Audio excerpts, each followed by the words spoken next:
guys! So, ngayon, nandito tayo sa bahay ni Mia Kaloka or House of MK. O, di ba, nandito tayo ngayon sa bahay niya at nakita naman natin kung sino yung katabi ko at busy sa paglalaptop kasi nga may inayos siyang video na na-restrict. At syempre nabisita tayo na si O Diva. Busy pa. Ayan si O Diva. Sobrang busy talaga si O Diva. Wala. So ngayon, lang. one-on-one po natin. Mga Ha? kunting ano lang Hindi naman. pwedeng tuon to. Mga kunting tanungan lang naman. Oh my God. Simpleng tanungan. So, kailangan ng simpleng sagot. At saka, simpleng sagot Sige. with the heart. Okay. Go lang. So ngayon, ang unang tanong ko, Be, Diva, kumusta ka na? Okay. Di ba simpleng sagot? Okay. Okay.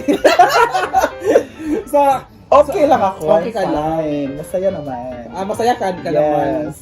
So kasi ito kasi mga tanong ko is from mga viewers natin or followers natin Ano ba? or subscribers natin. Andiyan na po sila lahat. Yes. So unang tanong nila, bakit hindi ka na daw nagpapakita sa ibang ST, hindi ka na gumagala ng maguan, ano pinagkabibisihan mo?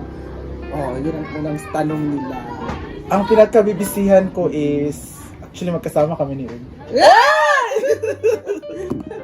Ano lang, gusto mo nang sa bahay muna, magpahinga. Gusto mong I want mag-isip? some peace muna before, and I've recovered na, okay na, and tuloy-tuloy na tayo, and humaya, di ba? Oo. Yun pala yung ano mo. Gusto mong Peaceful, peaceful. Tsara yung bangas ko.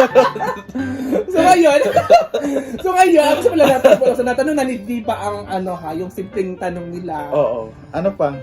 So, ngayon, para Of kanino course, ka para sa family natin, sa self natin, we have to get up and be productive para magkasahod tayo and we could help our family. You can provide to yourself.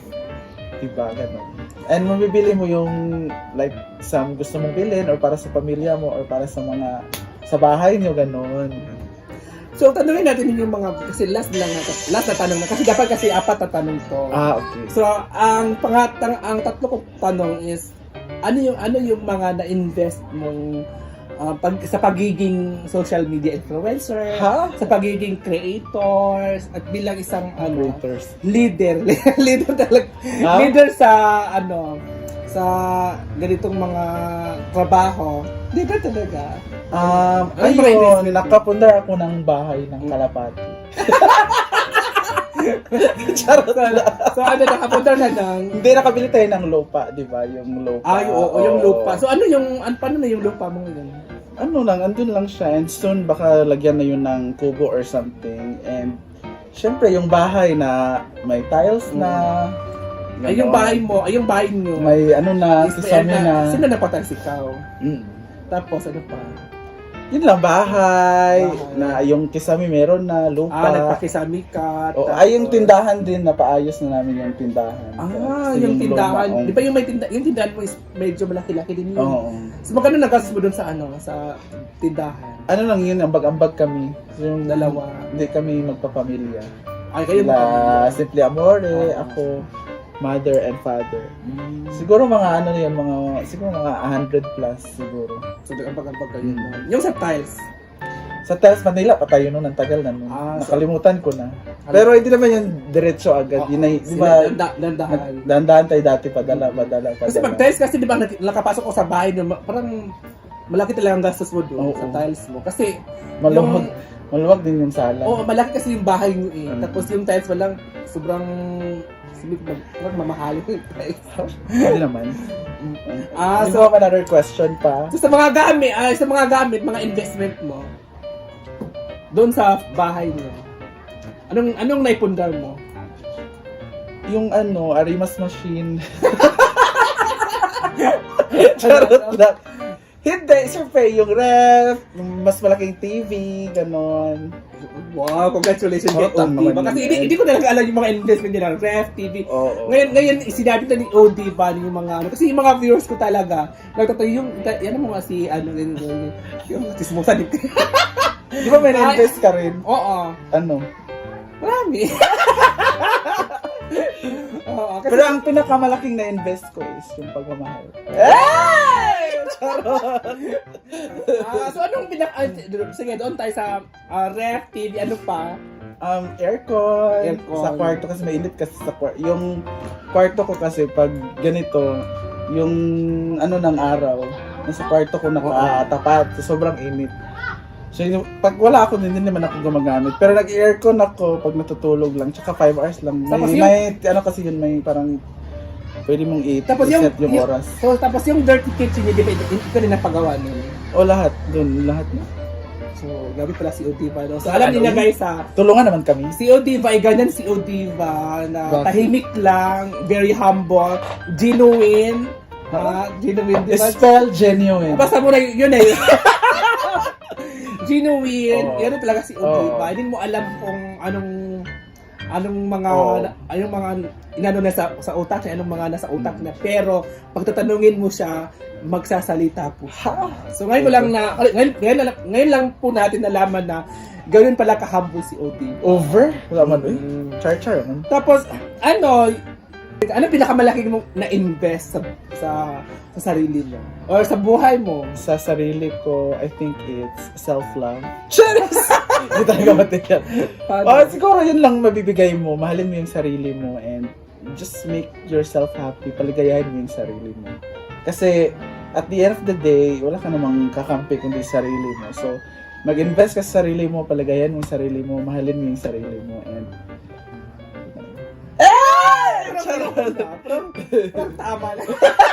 Pero ano ka na, i-invest mo sa sarili mo, mahalin sa sarili mo. Pero ano ako, na ano ka, na parang gusto mo na. parang gusto ko na. Kasi hindi ka kasi nag-invest sa sarili mo, nag-invest ka kay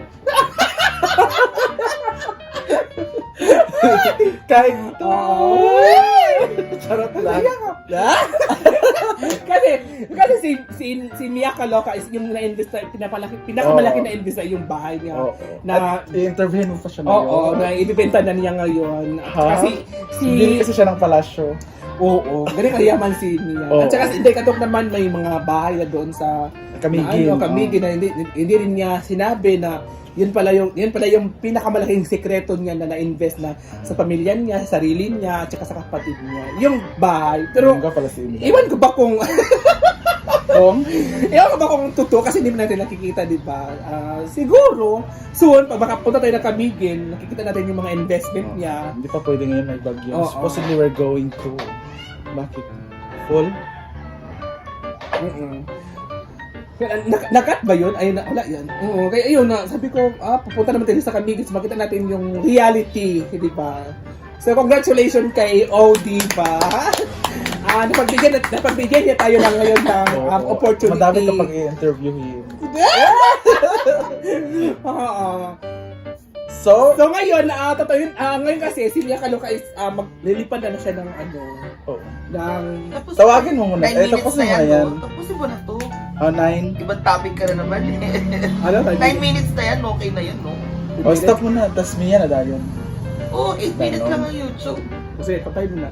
So ngayon, wait lang. So ngayon, punta tayo kay Mia ngayon. So, tatanungin natin si Mia, ano bang balat niya pag alis niya sa abroad with family. Hala. Let's go! Okay ka guys. Bye! Okay. Hindi mo siya amang? Sa Majel.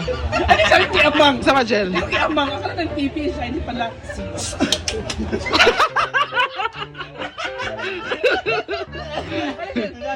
Ano amang siya? Saan lugar? Sa man lugar to? Tao na! Hindi mo inom.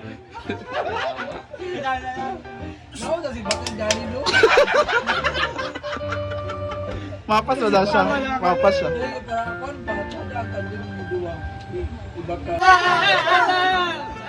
Pala. Magmasa ka with pala. Hala!